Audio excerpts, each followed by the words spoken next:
Hey Hunters, Lord here, back with another Monster Hunter Wilds video. In today's video, I'm going to be showing you guys some of my absolute favorite Charge Blade sets for both Raw and Element here in the endgame of Monster Hunter Wilds. Before we get into it, I want to give a huge shout out to Capcom for allowing me to have some early access to Monster Hunter Wilds, so that way I could prep all of this content for you guys in advance. Now, before we actually get into the sets, this is your one spoiler warning. After my intro plays, the background footage and sets will be shown, including high-rank weapons, armors, decorations, and monsters. So if you're worried at all about spoilers, stop watching when you see the intro pop up, and just go ahead and save this video for later when you've passed Hunter rank 40 and you feel like you're ready to start grinding endgame sets. With that out of the way, we've got a lot to get to, so let's go ahead and jump straight into the video.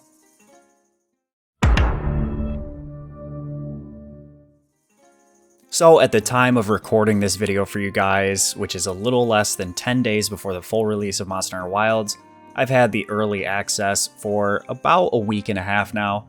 I have 109 hours in Wilds already. Yes, it's that good. And I am over Hunter rank 180.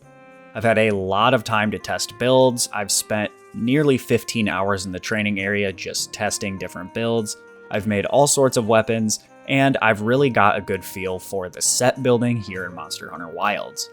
However, I do want to say that these are not necessarily the highest DPS mega speedrun best sets. However, my main raw Charge Blade build is getting me pretty consistent 5 to 6 minute Arcveld clears with relative ease. I've even had him capturable at around 4.5 minutes. That fucker just keeps running from my traps. So with those things said, I have around 170 Charge Blade hunts already. I've hunted every monster in the game multiple times with Charge Blade, and like I said, I've tested out about everything in the game, every skill, every set bonus, and these sets have been my absolute favorite, so let's get into them, starting off with our raw sets. So first is what I found to be the highest damaging set that doesn't require something like heroics or putting yourself at 1 HP. We're going to be rocking with either an Ardean Charge Blade or the Rathian Charge Blade if you're not yet to Rarity 8 Ardean weapons. I personally think that Blast and Poison are the two best statuses to use for raw Charge Blade.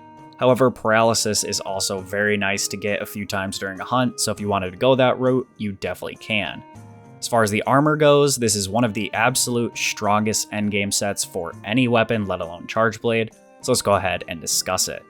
We're going to start off with the Ebony Adogaron head and arms, the Arc Vulcan chest and waist, and the Udra legs, and finish it off with the Exploiter Charm 2.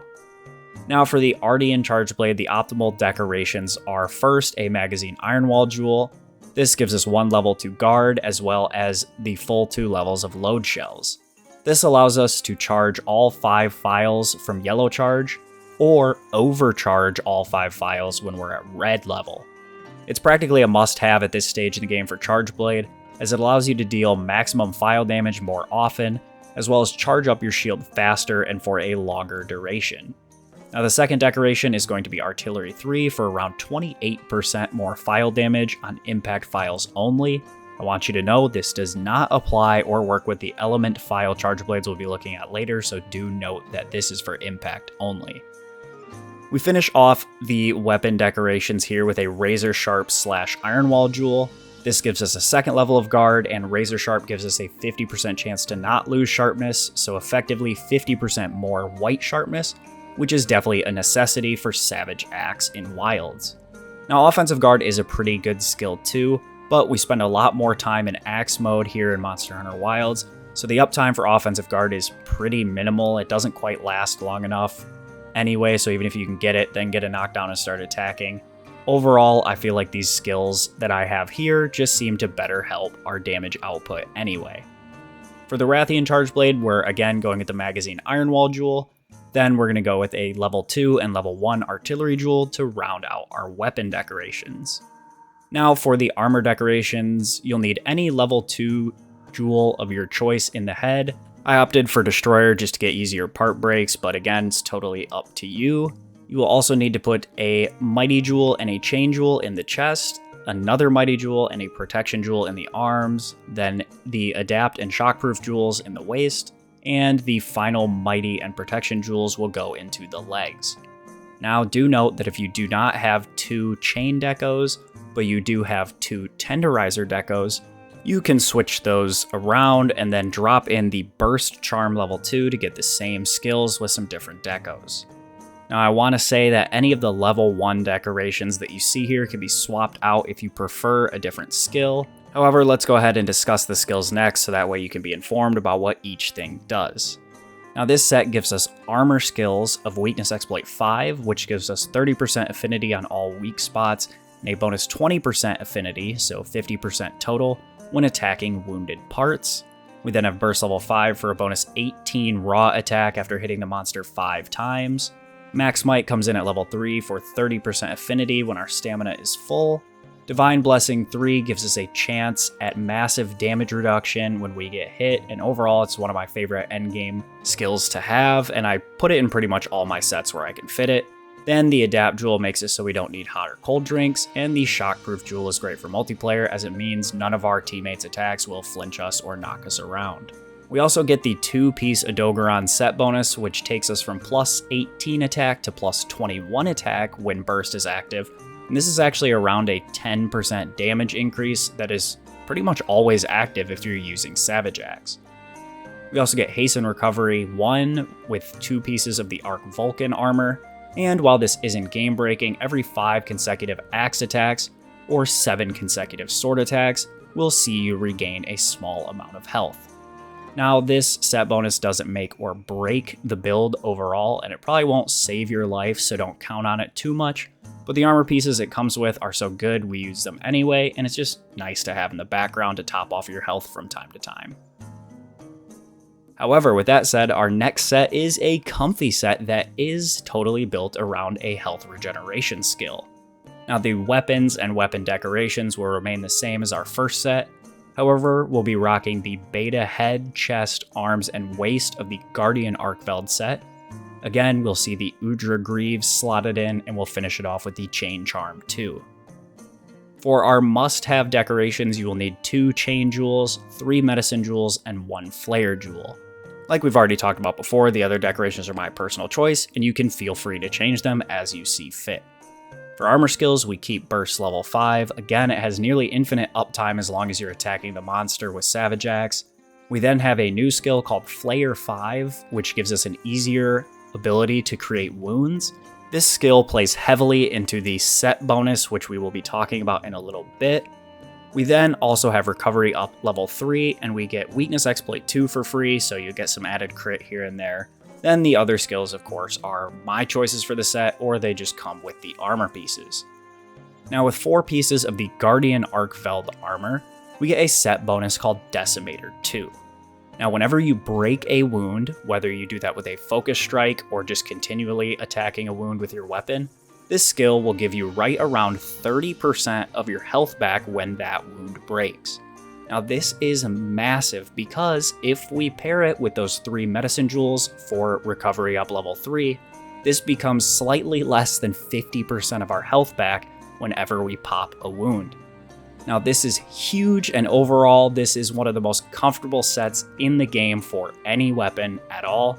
I'll be making a video dedicated to this set soon, so be sure to subscribe so you don't miss out on that, especially if you don't play Charge Blade or you're looking for ideas for your weapon of choice. So that's it for my 2 favorite raw Charge Blade setups here in Wilds. Let's go ahead and jump into the elemental builds. As far as the weapon goes, you want 5 separate Rarity 8 Ardian Charge Blades, meaning 1 for each element. This is due to the fact that with just 1 elemental upgrade of your 5 upgrades, these get up to 350 elemental attack. Now this is as good or better than every other craftable monster elemental charge blade in the game, and if you can roll 2 or more of your 5 upgrades as element bonuses, the Ardian charge blades instantly have at least 50 more element than any other charge blade in the game, sitting at 400. With only 2 elemental upgrades, like I said, these get a whopping 400 element. They come with guaranteed positive affinity and guaranteed white sharpness. Now these features, coupled with the insane slot efficiency that we get with the Ardian weapons, as well as not being stuck with any innate skills, make the Ardian Charge Blades pretty much the de facto best elemental charge blades in the game. For comparison, only Uthaduna for water, Rathalos for fire, and Ebony Adogaron for dragon have even 350 element, but they also have less slots, mediocre innate skills, and the Uthaduna Charge Blade only has blue sharpness and comes with negative affinity. For a quick example so you guys know what I'm talking about a little better, take a look at this Charge Blade comparison here. Now each level 3 slot in the Ardian weapon can have up to 4 fully customizable skills, giving us a total skill efficiency of 12 points in the Rarity 8 Ardian weapons. The Rathalos Charge Blade, on the other hand, although it looks to be on par with my Fire Ardian Charge Blade, it only has 7 slots worth of customizable skills, and you're stuck with the 3 levels of critical boost. Even if we include those 3 crit boost into our skill efficiency, that's only 10 total levels of skills and 3 that you can't change. For me, the Ardian wins here bar none. Now I'll be showcasing this set with a Fire and Ice Charge Blade, but all you have to do for Water, Thunder, or Dragon is just change the elemental attack jewel to your weapon's respective element if you're using an Ardian Charge Blade of a different element. Now for the armor, we're going to be rocking the Gore Beta Head, the Gore Alpha Chest, the Ebony Adogaron Beta Arms, the Gore Alpha Waist, and the Gore Legs Beta, again with the Chain Charm too. As far as the weapon decorations go, any solid element combination decoration works here. I personally like Element Attack 3 with 1 level to focus, but you can use whatever you think fits best. There's some that have handicraft and what have you, so definitely shake it up if you want something different. The Magazine Iron Wall Jewel does make a return, as does Razor Sharp, but this time I coupled it with a Razor Sharp Handicraft deco, just to show you a little bit of variety. Now in the head armor piece, any level 3 and level 1 decoration will do here, you can just pick what you like. The chest and arms are fitted with 2 Phoenix Jewels, and in the last remaining level 3 slots, you're going to drop in 2 chain decorations. Now this sets us up with Burst level 5, which gives us a bonus 18 attack like we talked about earlier, but also a whopping 140 bonus element. Then Evade Window 3 comes free on the armor, Divine Blessing is my personal choice. Then Coalescence level 3 will activate for free with the set bonus when we clear Frenzy, but of course we'll talk a little more about that later. Once we activate Coalescence, we get an additional 105 element, so we're at an extra 245 element, not even including our weapon's base element or the element attack up jewel. This allows us to pretty easily hit the elemental cap on any Ardian Charge Blade for max elemental damage. We then have Antivirus level 3, this also works with the set bonus for Gore Magala, so once we clear the Frenzy, we'll get another free 15% affinity. And those are all the skills that matter. The other ones, again, are just my preferences or they come with the armor. Now, when we're wearing 4 pieces of Gore Magala armor, whenever we're in a fight with a large monster, we'll be automatically inflicted with the Frenzy. You get rid of the Frenzy Blight by constantly attacking the monster. While you have the Frenzy Blight, the set bonus gives us 10 raw attack, and once you clear the Blight, this goes up to a total of 15 bonus attack. It also activates Coalescence and Antivirus. Again, I told you these would work well together, and that makes this set just really, really strong. The set bonus is very similar to Bloodlust for those of you who played Sunbreak, and it's one of the best elemental sets in the game, purely because having Burst plus Coalescence plus the element attack up jewel in our weapon allows us to stack ridiculous amounts of element, so much so that crit element isn't even worth it here, meaning we don't even have to try to get 100% crit, we can purely focus on elemental damage.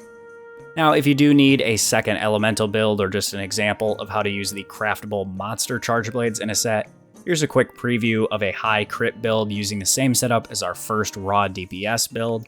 Now this set is almost perfectly equal on damage to the Gore Magala set we just talked about, but it does again require that stamina management and weak spot hitting for optimal crit uptime. So the ease of use of the Gore Magala set is just unmatched. It's the same damage and more comfortable, which to me is just a win-win all around. So that's going to do it for this one, guys. If you found any of these sets inspirational or helpful, or you're going to try them out, definitely do drop a like on the video down below to support the video totally for free. If you're new to my channel, new to Monster Hunter, or if you liked what you saw today, definitely consider subscribing to the channel. I'm going to be covering tons more set videos just like this one for all 14 weapon types, so even if Chargeblade is not your main, I promise I'll have something for you out within a couple weeks of release. This channel is also going to be the best place to find various guides for Monster Hunter Wilds, as well as tutorials and a ton more information that you didn't even know you needed to know about Monster Hunter. So if any of those things sound like something you might be interested in, then subscribing is the best way to never miss an upload. With all that being said, I just want to thank you guys so much for watching today's video. I wish you all a good day and happy hunting.